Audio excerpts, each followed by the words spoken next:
And yeah, I would absolutely go with jam more often than jelly, unless it's one of the two I mentioned. So Tony. what would, if you're throwing a charcuterie board together and we go with the jam, what are we pairing that with? What are we pairing the jam with? Like, so if I'm building it, I mean, do we go cracker, prosciutto, jam? Like, I mean, I know everybody has their personal preference, but what is the purpose of it on the board? Does it meant to be alone, or is it meant to is it really what Tony was saying, where if you have a real like hard cheese in there, it's cutting that down a little bit. So like, what would be a pairing? I guess what would be a pairing with jam? If I'm building a cracker, or if it's a meat and a jam, what would you say would be the just a normal pairing on that board? Something that you'd offset the jam with, maybe jalapeno or something real spicy salumi or something like that. Sweet and savory go together really well. So that's why it would even be included in the first place. Interesting. Okay. I didn't even think about that.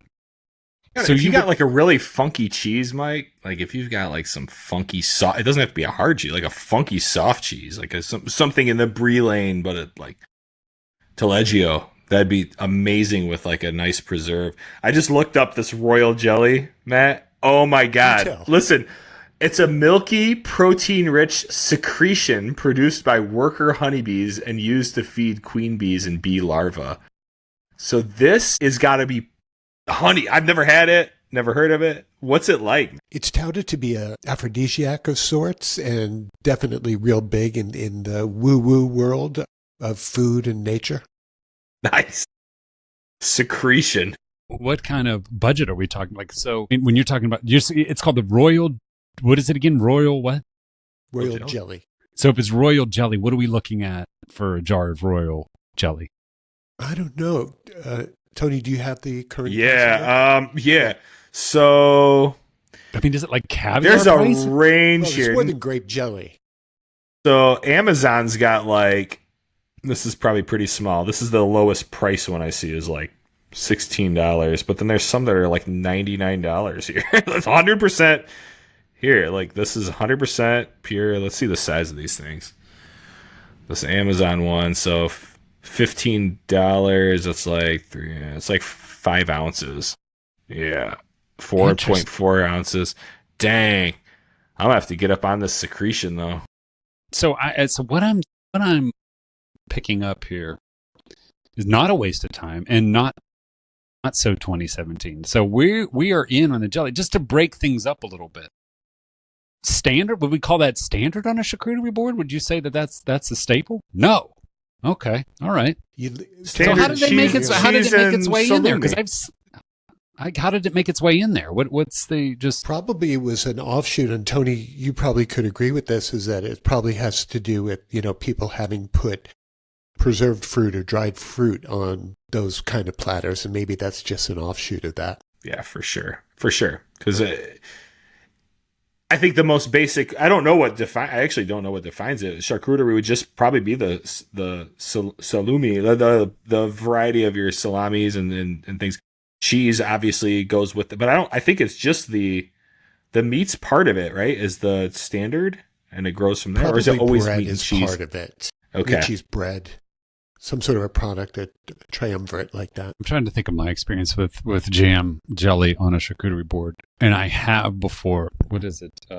Fontina. So you have a fontina. I get the prosciutto. I wrap the fontina in the prosciutto, and I just smear it in jam, and down the hatch it goes.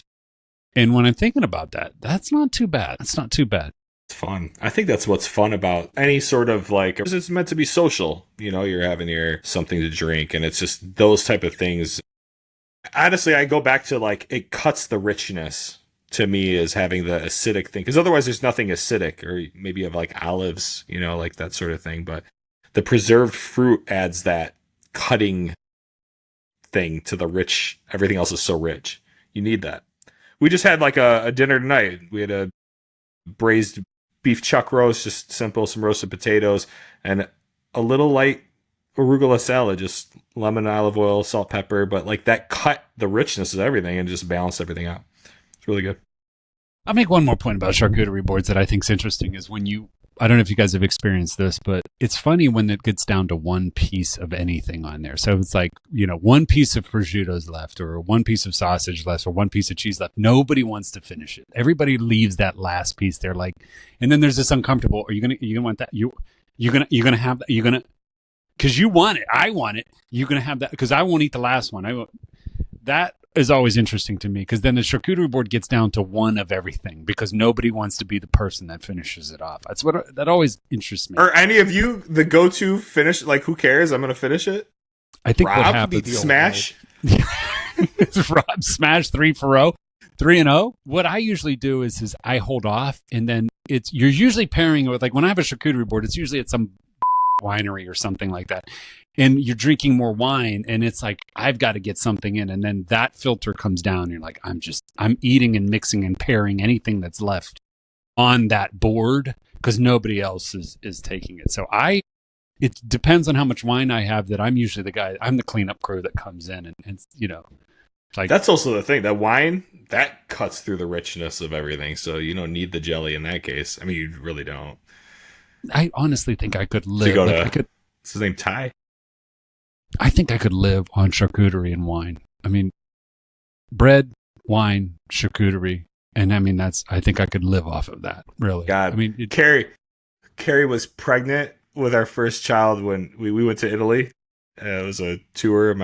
Long story. The short version: she was pregnant, and it was her first child, so she was like, "I can't have any of this." Yeah, and I was like loving life. I felt so bad, but she can have that, fresh cheeses, no cured meats. Oh no my meat, yeah. God. Meanwhile, all the house wine, like, just do it. It's so good. That's the worst pain for her. And I'm like, oh my God. Dolce Vita. My God, so good. All right. So well, that was a good question. I appreciate that. Dave, thank you. So no, the boys say not a waste of time. Keep the jelly on. Listen to your friend. It is not so 2017. All right, let's go to the next caller, Rob. Last caller, I believe. This is the last caller, Rob? Yes, this is our last caller. All right. Hello, bitches. It's Bobby from Vermont. I am back, and I really don't appreciate what you all have been saying about me. One day, you will meet my wrath. With that out of the way, I need some help. I made it to a second date with this girl I met online.